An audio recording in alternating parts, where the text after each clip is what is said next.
Yo, what is going on, guys? Welcome to the video. I hope your day is going great. Mine's been awesome so far. Happy Halloween, everybody. This is our first Halloween on this channel, so I just want to say, everybody, you know, if you're going trick-or-treating, going to some parties, costumes, whatever it is, good luck tonight. Be safe out there. Today, we got the juice, boys. There's so much content to cover. First, in this video, we are going to be talking about the Boston Uprising, because I feel like this scandal has been kind of swept under the rug with the recent drama and stuff coming out. And I really do feel like it is one of the most important things that has happened so far this offseason. The Boston Uprising, the management last season was an absolute mess. And for this to kind of just disappear and be swept under the rug like the DC thing, I don't think that's what should happen. I think it needs to get more exposure. I want everybody to know what happened during season 1, because honestly, it was just a tragedy all around for the players, the org, the staff. It wasn't good. We're going to be talking about it a little bit more. I'm going to take a look at a clip from Avas' YouTube channel. Yeah, that's right, guys. Avas, the former Boston Uprising player, is now posting YouTube content. I don't know if he's going to be very consistent or not, but he did post a video and it was really good. You guys down below, I want you to all click the link to his YouTube channel right now. Go subscribe to him. He's sitting at 75 subs, guys. Let's get him up to at least 1,000. I know you guys can do that. So again, pause this video, click his YouTube channel. Let's get Avas to 1,000 YouTube subscribers, because I definitely think he deserves it. Funny guy. I think he could be a great entertainer and content creator on YouTube. But we're going to be taking a look at his video. He didn't really touch on the Boston Uprising all that much. He did mention them at the beginning, but he seemed to be under a lot of stress, and you know, it's given because he did go through all these experiences with the team. And I want to show the clip, take a look at his body language, just to show that, you know, there is some distress there, and this stuff definitely happened, at least considering the way he was acting in that video. So after that, we're going to be moving on and taking a look at MonteCristo. So apparently, he is not going to be working with Blizzard at BlizzCon for the World Cup this year. Real interesting stuff. He posted on Twitter why he didn't want to do it, why he declined Blizzard, and then also we're going to be taking a look at another tweet from MonteCristo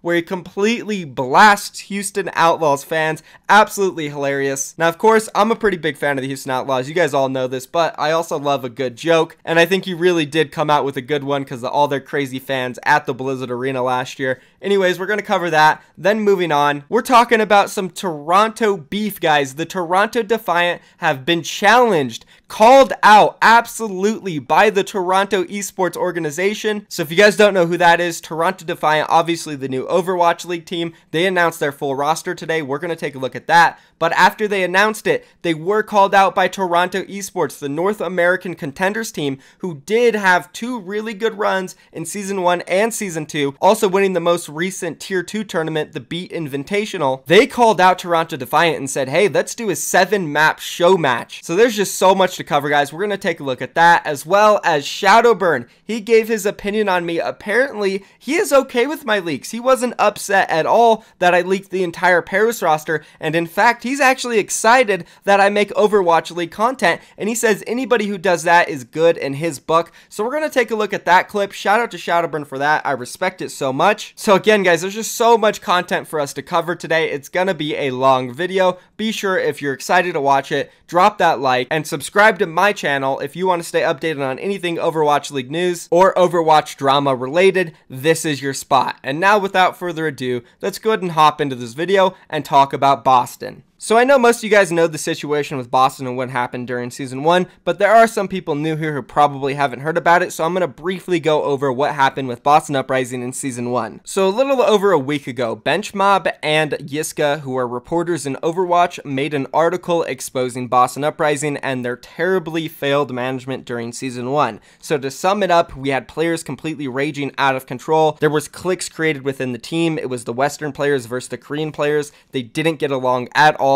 Some of the Korean players were extremely out of control, getting banned from the facility, breaking monitors, keyboards, mouses, raging, leaving scrims, suiciding, feeding, a whole bunch of bad stuff for the players. Then for the organization, the management, Huck was put in charge as the GM, and he kind of took over the team and didn't give his head coach, Krusty, any power. This led to that conflict between the Western and Korean players, and eventually led to Krusty leaving the team. Huck also made some of his players and staff members cry throughout the season with his very harsh management style. The team was in absolute shambles at certain points. They didn't didn't have a translator for the Western and Korean players during the beginning of Stage 4, and this is at the same time where some of their players were absolutely refusing to practice, and they accumulated over weeks of missed practice during this stage. So this is kind of overall some of the stuff that happened. There was others, players getting kicked from the team without being told. Apparently other players didn't get their flights paid back home, and their team house was extremely small where they had about 8 people living and there was only 2 bedrooms. Players had to set up room dividers in living rooms and living areas in order to sleep, and it was very hard because obviously there was no actual rooms.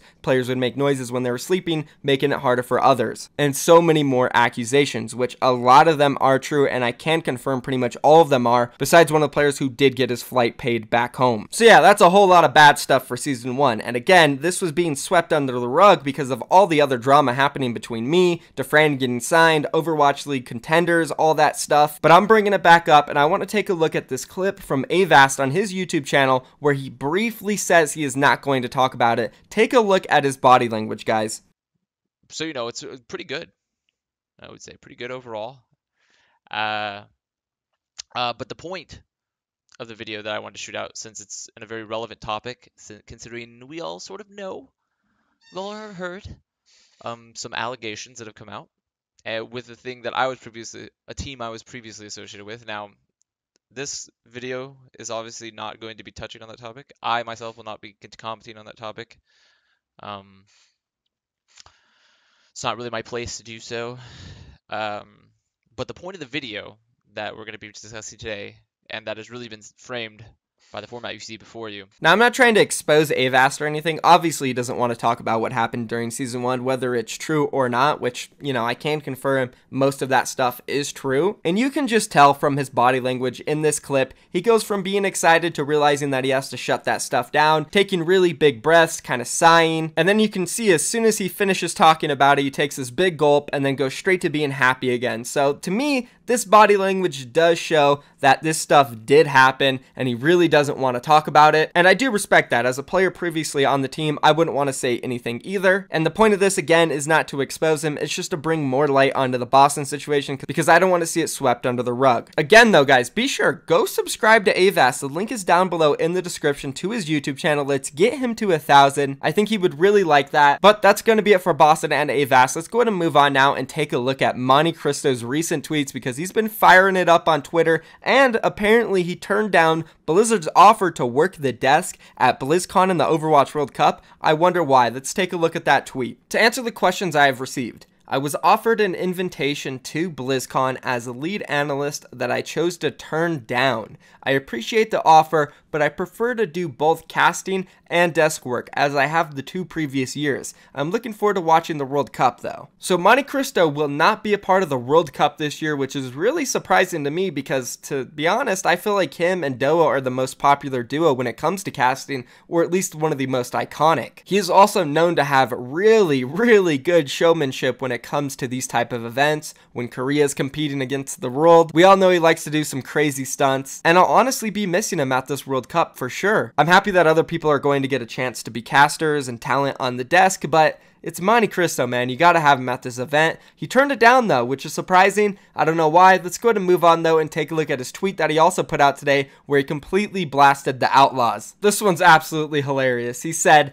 "I don't have a costume for Halloween yet, but I'm thinking about changing to an anime avatar on Twitter and standing some young men so I can be the creepiest thing in esports, an Outlaws fan."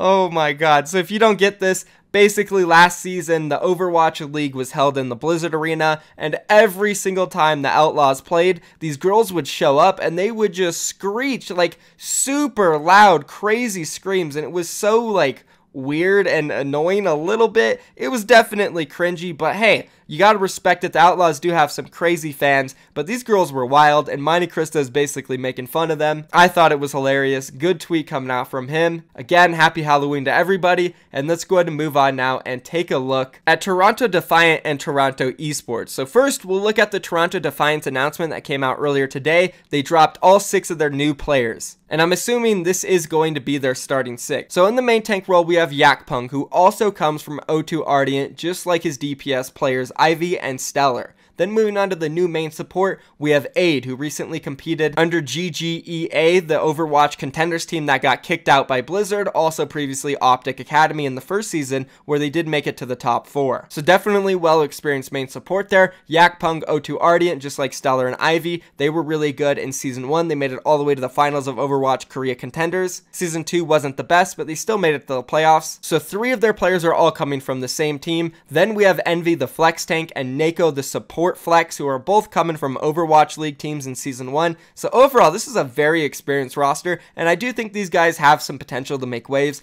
I'd say maybe 8th to 10th place right now, maybe a little bit better. We're just gonna have to see though. But these guys were just called out after this announcement by Toronto Esports, the North American contenders team. They tweeted this out, which I absolutely love. Hey, at Toronto Defiant, what do you say to a 7-game show match? Winner takes the title. Toronto's best Overwatch team. Let's make it happen. Battle of Toronto Halloween Challenge. I love this call out by Toronto Esports. Not only does it create hype for them, but also the Overwatch League team Toronto Defiant. There's also not a lot of content being put out by the Overwatch League team, so this would be awesome to watch, like the California Cup, which by the way is coming on this weekend as well, guys. Stay tuned for that. Oh, sorry, that's next weekend actually, but it's coming up. I'd love to see more action like that with the Overwatch League teams, and I do think Toronto Esports has a good chance. I think both these teams are really strong, and they're going to go at it. Let me know down below in the comments who you guys think would win, and if you love this call out by Toronto Esports. That's going to be it though, guys. Let's move on to the last part of the video where we do take a look at this clip from Shadowburn's Twitch channel where he was asked a question by one of my fans. Shout out to you for asking the question, then clipping this and sending it to me. Let's go ahead and see what Shadowburn thinks about me and my leaks, specifically the ones about him in Paris.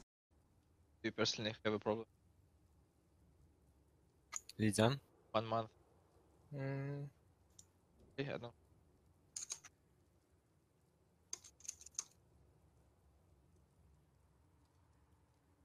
I don't like questions like, oh, you got signed У нас-то все like, in ради. Paris.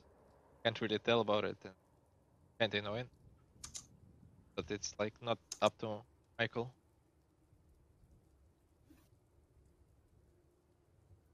I really don't care about it. I mean, he makes content, so А, это типа он написал название. any kind of content for Русский. Overwatch League is good, I think. So basically what he was asked, if you couldn't understand it at the beginning, the fan said, do you have any problems with Michael's leaks, specifically the one about you and your team joining Paris? And you guys heard Shadowburn's response, and I absolutely respect the fact that he does respect the content that I put out. And to me, that really means a lot because he is someone who is really big in the community, and I've talked highly about him all season long. I would have been devastated if he didn't make a team. So thank you, Shadowburn, for the kind words. I really do respect that, especially after hearing what DeFran said about me. It does mean a lot, so shout out to him. Thank you for watching the video, guys. Go subscribe to Avas, subscribe to my channel for more daily content. That's going to be it for me. Let me know down below what you guys want to see content-wise when it comes to me and my girlfriend. I was thinking I quiz her about some Overwatch League stuff, or you guys could even ask the questions. So if you want to ask questions about what my girlfriend might know about the Overwatch League, leave them down below, and I'll take a look at it and maybe put a quiz together. But thank you for watching, guys. I'm out of here. Peace.